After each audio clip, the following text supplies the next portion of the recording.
gagawa tayo ng yung eggs. Kailangan the pechay. So, need natin ng sibuyas at kamatis. Napakasimple lang po niyan. Simpleng ulam pero masarap. According yan sa mga yes the best sa mga kusina. To put the cooking oil. Kung sobrang dami.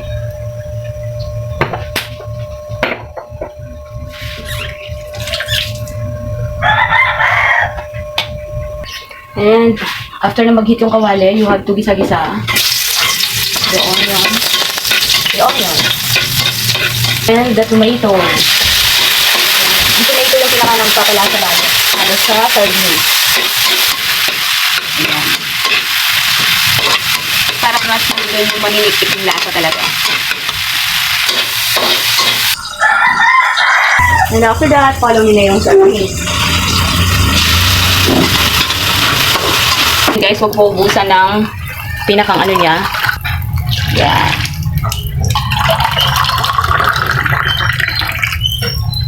Yan.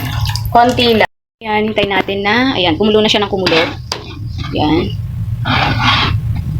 Ayan. So, yan, mamula-mula na yan siya. Yan ang mga gusto ko yung medyo tiktik na siya sa pagka-gisa at pagka-pakulo. And of course, isunod na natin ang salt. Para mas malasa, dagdagan natin ng another special ingredients. Wow! Ang good ingredients. So, hindi na natin ika-clarify kung ano yan. Ayan, kaunti lang. Kaunti lang ang ilalagay. Yan. And then, ito ang isusunod natin. Itong nakababad na vegetable. Pechay. Ayan. Buti na lang fresh pa ito nung nabili. Ayan.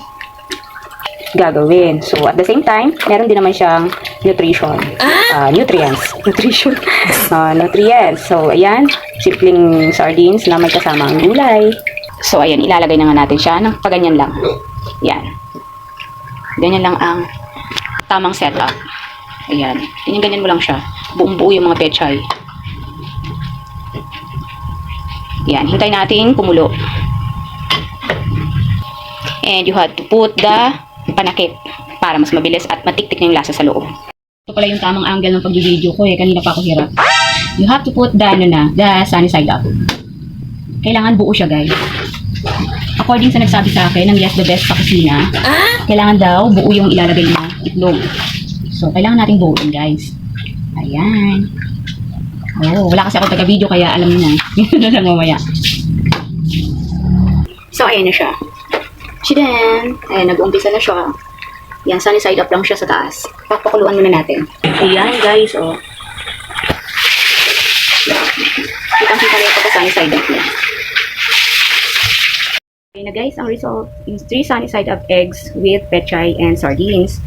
Simpleng ulam na mas malasang Pinoy.